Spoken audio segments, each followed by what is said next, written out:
Bem-vindos a mais um episódio do Acredicast, o podcast do Acreditando. E no episódio de hoje a gente vai falar sobre um tema que é importante e precisa de mais visibilidade, que é o treinamento físico para pessoas com deficiência. E que a gente faz aqui, modéstia à parte, com muita excelência há muitos anos. E para isso eu estou com 3 convidados especiais.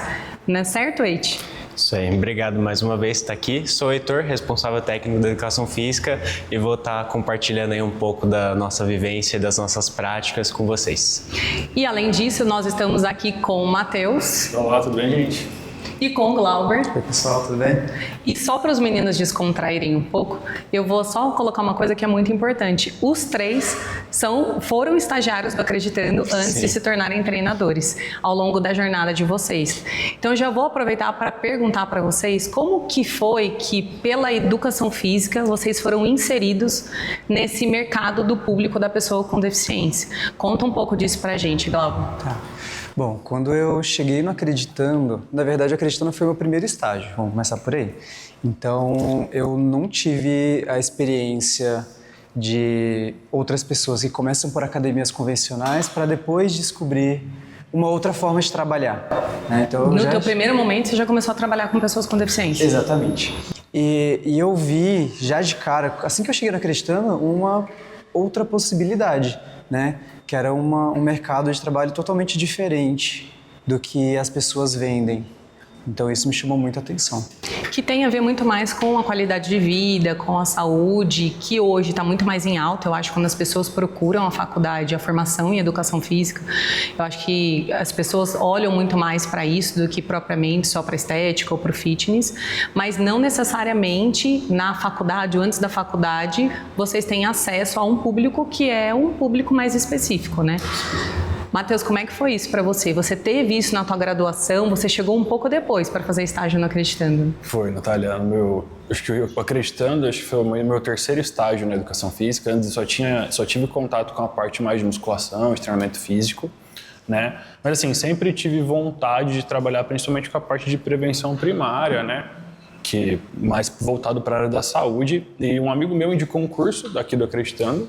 Eu fiz o curso e me apaixonei pela área, fui procurar saber, queria, né, conhecer mais e tal. Mandei mensagem perguntando sobre estágio e vocês, coincidentemente, tinham vagas abertas. E aí iniciei no estágio do Acreditando e aí foi meu primeiro contato mesmo com essa parte de PCD, né? Mas a partir daí... E na tua graduação isso não fez parte, assim? Sim, a gente até tem, mas é uma coisa muito superficial, né? A gente não consegue aprofundar. Então, assim, tanto é que eu lembro que quando eu cheguei aqui, o que eu tinha de conhecimento era o que a gente via na faculdade. E aqui mesmo que eu fui descobrir o que realmente era, como que as coisas aconteciam, as diferenças das lesões, a parte de treinamento mais específico. Na faculdade, assim, a gente tem uma pincelada muito, muito superficial, né?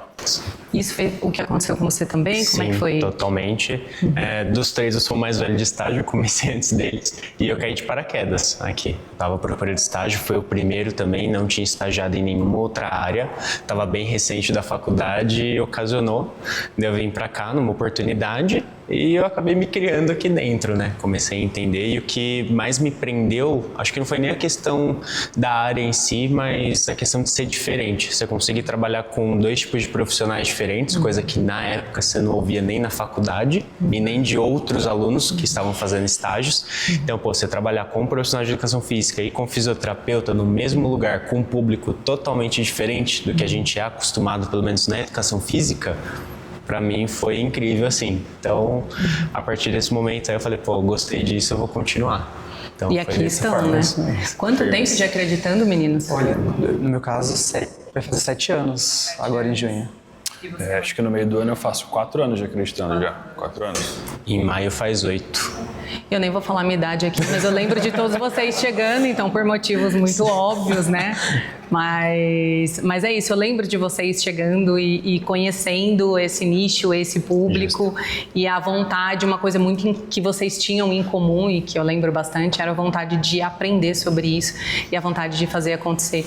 Da mesma forma que a gente sempre fala, né, que nós fisioterapeutas aprendemos demais com vocês, porque nós estamos ali muito apegados à lesão, à patologia, à reabilitação, e foge um pouco pra gente, da nossa formação também, sobre prescrição de treino, a prescrição de exercício, como a gente sistematiza isso, a gente aprendeu isso ao longo do tempo juntos, né? Com a troca que existe dentro da nossa equipe. E quando a gente vai para o mundão lá fora, para o dia a dia, assim, algumas pessoas, eu acho que divide muito, não sei se vocês vão concordar comigo, mas pessoas que têm muito receio e acham que é muito difícil trabalhar com uma pessoa com deficiência física no ambiente da academia ou em algum outro lugar, ou pessoas que acham que uma simples adaptação é o que precisa para resolver a diferença entre o público, né? O que vocês acham disso? Assim, vocês acham que realmente é uma simples adaptação ou que é muito difícil? O que vocês acham sobre isso? Tá, então acho que assim, eu pelo menos gosto muito de ter como referência os guidelines, né, que são as diretrizes que vão nortear o nosso trabalho. Mas acho que às vezes as diretrizes elas simplificam muito o que tem que ser feito. Elas são recomendações gerais, né, do que você pode fazer. Se você seguir ela ali, você não vai errar, mas nem todo mundo tem resultado com aquilo. E aí quando você vem para o público PCD, além de você ter essas adaptações de volume de treino, de número de séries, de tempo de descanso, enfim, você tem que pensar na deficiência da pessoa em si. Então, o guideline, por exemplo, de lesão medular vai falar, por exemplo, uma atenção específica ao ombro, porque é um tema muito comum, lesão de ombro em cadeirantes, por exemplo. Mas eles não falam nada sobre controle de tronco, ou diferença de força, ou força de preensão manual. Então, assim, de um modo geral, não é um bicho de 7 cabeças, mas não é tão simples assim. Tem algumas coisas que você tem que ter um pouco mais de atenção e outras que você consegue resolver de maneira mais simples. Acho que Eu acho que é comum isso, as pessoas acharem que uma simples adaptação é o que vai resolver, né? E não é, né, Glauber? Exatamente. Então, assim, não é uma receita de bolo, né? A ideia é você ter um raciocínio por detrás e ter diversas ferramentas para utilizar de acordo com cada pessoa, de acordo com o que o seu cliente vai precisar naquele momento.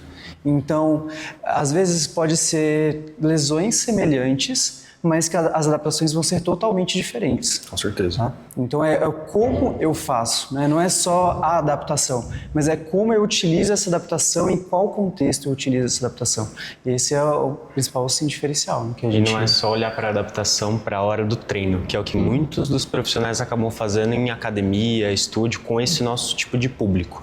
Porque a pessoa chega e acaba não entendendo da fisiopatologia da lesão, como ela é, de questões mais afins, não entende o ambiente daquela pessoa e de outras coisas que ela realiza por fora e quer focar só em conseguir executar um treino teoricamente decente. E não é só assim que funciona. Às vezes você pode fazer o melhor treino, que para você foi bom, para o cliente foi legal, foi certo, foi seguro, foi com adaptação, mas não era necessário para a vida, para o momento dele, para o contexto geral. E a gente, pelo menos trabalhando aqui já há bastante tempo, a gente entende que o contexto para esse tipo de público é muito importante. É bem importante. Acho que a gente quebrar também, aí o oposto disso, quebrar um pouco essa ideia de que uma pessoa com deficiência, quando ela procura um treinamento físico, ela só está focada em reabilitação. Porque ela também pode estar focada em outros objetivos como todos nós. Então, objetivo estético, qualidade de vida, prevenção, ganho de força, ganho de massa, ditrofismo muscular. E a gente entender o contexto dessa pessoa, mas entender qual que é o objetivo dela, né? Então, acho que assim, conhecer um pouco mais sobre a patologia, sobre a lesão e as especificidades, tá ali como uma base pra gente, uma retaguarda para que a gente raciocine em cima disso.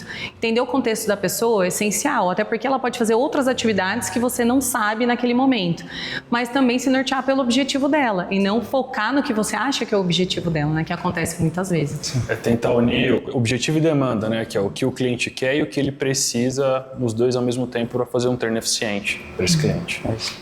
E depois que vocês passaram por esse período de estágio, começaram a trabalhar aqui, vocês foram procurar também outras formações, outros cursos fora, aprendizados que vocês acham que agrega bastante nesse trabalho? Com certeza. Além de todos os cursos do Acreditando, né, que eu cheguei a fazer na época do estágio, eu me especializei em fisiologia do exercício, voltado para o que a educação física chama de grupos especiais, né? Então acho que foi a principal formação que eu fiz. Eu, além de todos os cursos, também acho que todos os estagiários fazem os cursos da Acreditando, né? Tem a formação completa. Eu fiz uma especialização em neurologia clínica na reabilitação pela Unifesp. Para entender justamente mais do público com lesões neurológicas. Exatamente. Sim. E a integração com a equipe multi. Perfeito. E para você, tipo? Eu, assim que eu saí da faculdade, eu fiz a especialização em treinamento físico para doenças crônicas. Então, é muito similar ao que o Matheus fez, porque a gente acaba abordando, mas o meu focou bastante mesmo na parte de complicações secundárias, que é algo bem presente no nosso público hoje. Então, eu busquei, assim, tentando generalizar todos os públicos, mas tentando trazer o máximo que eu consigo para cá, né? Porque muitas das vezes a pessoa com alguma lesão medular ou um pós-AVC chega, aquilo é o centro. Parece que ela tem uma lesão medular, ela não vai ter mais nada, né? Não vai ter uma diabetes, não vai ter uma hipertensão, nada mais importa na vida. E às vezes a sua preocupação tem que ser exatamente então, isso, né? é só aquilo. E não, quando a gente pega um olhar um pouco mais profissional, você sabe. Sim, cara, com pô, tem a certeza. lesão medular, às vezes tá 10 anos de lesão, ou 5 anos, tá, pô, a lesão já não é mais um problema tão grande. Então você tem que trazer um olhar um pouco mais para essa questão da inatividade física, do que pode aparecer de complicação secundária. Você falou uma coisa muito importante, né? A gente sabe que é muito comum, quase que uma característica de todas, da grande parte das pessoas com deficiência, por um tempo, pelo menos, elas ficarem realmente sedentárias, ficarem inativas, muitas vezes pela falta de onde elas podem, né? Locais acessíveis para conseguir realmente fazer um treino, mas também a falta de profissionais que sejam capacitados para isso e a falta de compreensão de que aquele momento de inatividade ou a inatividade após a lesão pode causar tantos problemas de saúde. E como o Heitor falou, acho que a gente, até na nossa rotina aqui, a gente se preocupa muitas vezes muito mais com isso, não que não esteja integrado com a reabilitação, mas é que a gente quer realmente que as pessoas tenham qualidade de vida, saúde, prevenir todas as complicações que elas não necessariamente precisam acontecer e que é muito comum, né? Existe um trabalho que ele é nosso, que ele é de informação. Então, as pessoas, elas acabam aprendendo com a dor. Então, eles aprendem depois que aconteceu uma intercorrência. Sendo que quando você tem um profissional preparado que entende, né, do teu contexto, ele vai conseguir te orientar e vai para você prevenir situações ruins, né? E aí como escaras e dentre outras situações. Próprias alterações cardiovasculares, metabólicas, né, o sobrepeso, a obesidade, que é tão comum justamente pela inatividade, e que, enfim, vai entrar aí numa cascata de hipertensão e outras questões que podem levar a outras lesões neurológicas, inclusive, né? É uma coisa, uma bola de neve, uma coisa puxa a outra.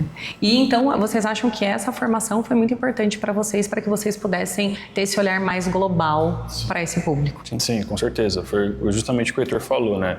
Às vezes você chega o cliente para você e você fica totalmente preocupado por estar numa cadeira de roda, teve um AVC, mas não pode esquecer que ele tem todas as outras complicações que ou fizeram ter aquele quadro, no caso de um AVC, por exemplo, o cara provavelmente vai ter ali uma complicação vascular, uma complicação metabólica, ou no caso da lesão medular, crônica já de um tempo, que a incidência de doença cardíaca, cardiovascular é muito alta. Então você tem que associar tudo isso mais a adaptação do treino. Então acho que sim, foi importante sim.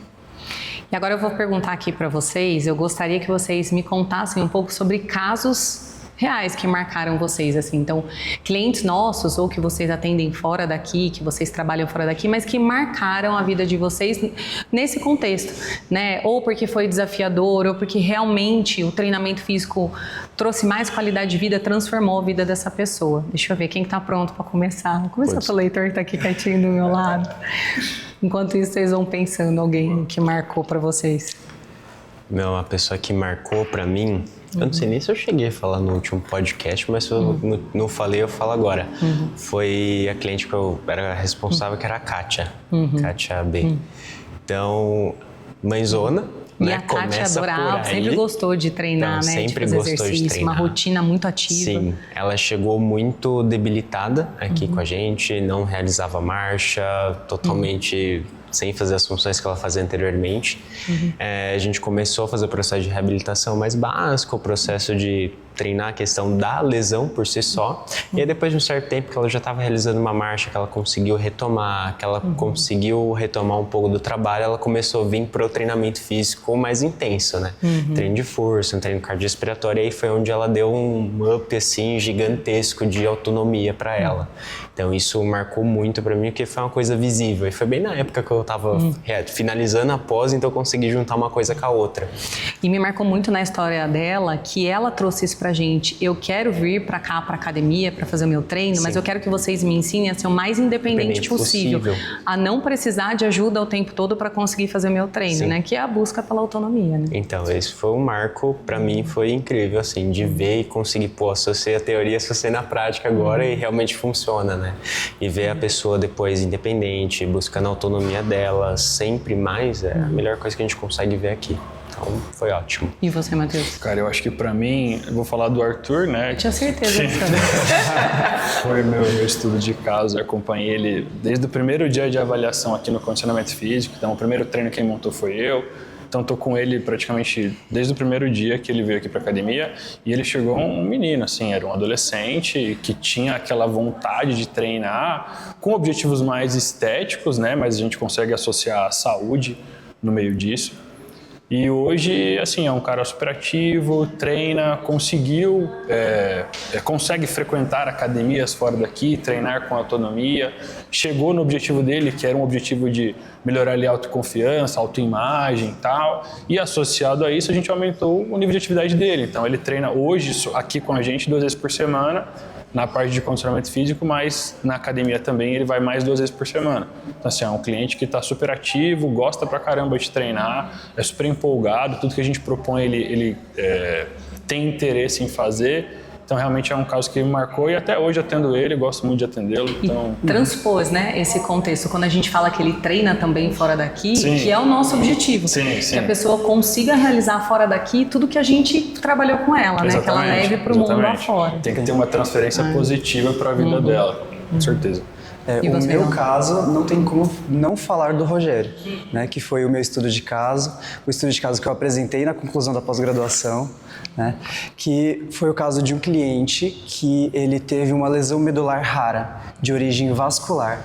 Então, do dia para a noite, ele perdeu os movimentos da cintura para baixo, né, chegou não acreditando, sem diagnóstico fechado, e através do treinamento físico, né, da intervenção da equipe multi e da nossa forma de atuar, né, ele confiou no nosso trabalho, a gente se dedicou aos treinos, ele foi recuperando os movimentos, né, até que ele conseguiu a independência que ele queria, né, e conseguiu transpor, que nem o caso do Arthur, para fora da Acreditando. Então hoje ele treina em academias convencionais, ele joga basquete, né, de forma adaptada, mas ele seguiu a vida, né, que é o nosso objetivo. Né? Exatamente, né? Para que a gente consiga, que as pessoas consigam encontrar mais espaços e profissionais para que elas possam treinar onde elas quiserem, né? Para elas possam escolher algo que está perto de casa, que faz parte da rotina, que é viável, que não necessariamente elas precisam estar dentro de um centro de reabilitação para encontrar um profissional de educação física que tenha essa capacitação. Né? Eu acho que hoje é um grande desafio. E aí eu queria aproveitar e perguntar para vocês assim, por que vocês acham que um profissional de educação física deveria entender e saber mais sobre como trabalhar com pessoas com deficiência? Bom, pergunta interessante. Tá. Acho que assim, uma coisa que, como eu falei anteriormente, não é muito abordada na graduação, né? A gente vê de uma maneira muito superficial e às vezes mais voltada para a parte do esporte. Né? Então, acho que muitos profissionais nem sabem que tem essa possibilidade. Eu mesmo me coloco como um deles que antes de entrar e conhecer o Acreditando, eu não tinha essa noção, né, do que o trabalho poderia ter essa dimensão. Então, acho que é importante porque, assim, é um público, em questão de números, é um público importante que não tem... como você mesmo disse, não tem profissionais em abundância para trabalhar com aquilo. Então, por exemplo, você vai falar na área de educação física, emagrecimento, você conhece vários profissionais que trabalham com emagrecimento. Hipertrofia, vários profissionais que trabalham com isso. Mas que trabalham com esse público específico, é muito difícil você achar alguém que trabalhe justamente com isso. Então, acho que é importante, o profissional consegue se destacar, né? E eu acho que é um público que você consegue colocar à prova ali o seu conhecimento, o que você sabe, questão de adaptação de exercício, questão da parte de fisiologia. Então é um público que traz muitos desafios assim, para o profissional crescer, assim, tanto pessoalmente quanto profissionalmente. Acho que é importante. Sim, complementando o Matheus, né, eu ia falar exatamente isso. Então você vê muitos profissionais trabalhando com idosos, né, Até mesmo nos chamados grupos especiais, você vê uma certa quantidade de profissionais, mas pessoas habilitadas para trabalhar com pessoas com deficiência, isso você já não vê no mercado. E é um público que carece de profissionais. Então, as pessoas, elas costumam me dizer, eu tenho vontade de treinar, mas eu não conheço pessoas, né? E aqui a gente está restrito a São Paulo e você tem outros estados, outras cidades, o Brasil é imenso e um monte de gente precisando daquilo que a gente oferece, né? E a gente tem essa barreira da distância. E mesmo que não tivesse, a gente não consegue atender todo mundo. Não. Isso é um grande problema que tem se buscar na base da graduação, né? Porque esse público que a gente trabalha hoje, que a gente está tentando buscar, vai trazer no curso logo mais, é um público esquecido em ambas as áreas, tanto na físio como na educa. Porque na físio você pega a pessoa pós-lesão, trabalha muito a questão recente, trabalha muito a questão ambiental, muito funcional. Chega uma hora que não tem mais o que você fazer e você fica segurando e não explora o potencial que essa pessoa tem. E na educação física, se você for ver bem ambas as graduações, cara, a educação física é só esporte. Chegou na cadeira? Manda pro esporte. Tá com deficiência? Manda pro esporte. Que é uma opção, mas não é a única mas não é a única. Né? E o meio que essa pessoa que já saiu daquela fase aguda de lesão é a pessoa que não quer esporte, porque tem gente que não quer esporte, ponto. Não é livramento, entendeu? Tem gente que não gosta e não vai fazer. Fica nesse meio esquecido. E aí a pessoa, ela quer treinar numa academia convencional, ela quer treinar num estúdio diferente, ela não consegue, porque tem academia que não tem acessibilidade, não é preparada, e tem profissional que não é preparado. Então, isso acaba dificultando muito. Então, aí chega até uma pergunta para vocês, da experiência. Academias, o que vocês acham da acessibilidade hoje? Como que é a parte de estrutura, a parte de profissional que tem dentro? O que vocês veem bastante? Olha, eu vou compartilhar uma experiência que eu tive recentemente. Eu fui chamado por um cliente para conhecer uma academia de bairro. Por que ele escolheu essa academia? Porque era do lado da casa dele, né? Então... Que é o que normalmente a gente faz. Sim, né? com certeza. Saber da nossa rotina. Exatamente. Então a gente foi conhecer esse lugar e a academia era uma adaptação num sobrado. Para acessar a academia tinha uma escada. Por sorte o cliente ele tinha marcha, né? Ele tem uma hemiparesia. Só que não tinha nenhuma adaptação. Nada. Sabe? Então, desde do mais simples, um corrimão, né? Não tinha. E assim, a gente saiu muito frustrado porque não acaba tinha suporte de inviabilizando, ninguém. né? Exatamente. Inviabiliza totalmente o trabalho. Mas eu acho que tem mudado bastante, né? Até se a gente pega as grandes... A gente esteve recentemente, né, em academias dentro de grandes redes. E grandes redes têm se preocupado em oferecer um espaço com acessibilidade. Às vezes falta um pouco de espaço de deslocamento, porque ninguém pensou exatamente nisso. A logística às vezes, das máquinas, o posicionamento. A logística das máquinas, às vezes por falta de know-how mesmo, de experiência. Mas as grandes redes estão apresentando espaços acessíveis. Aqui em São Paulo, né, a gente tem unidades para todos os lados, que tem elevador, que tem acesso, que tem banheiro e que inclui as pessoas, né? Então a gente está falando sobre inclusão. E aí, quando a gente fala da capacitação do profissional, a gente abre uma oportunidade de mercado, né? Que eu acho que todo profissional, quando se forma e vai buscar uma especialização, uma formação, é realmente ter mercado, né? Conseguir atuar, conseguir trabalhar e uma valorização do seu trabalho. Então, é um nicho muito importante e que as pessoas não dimensionam isso.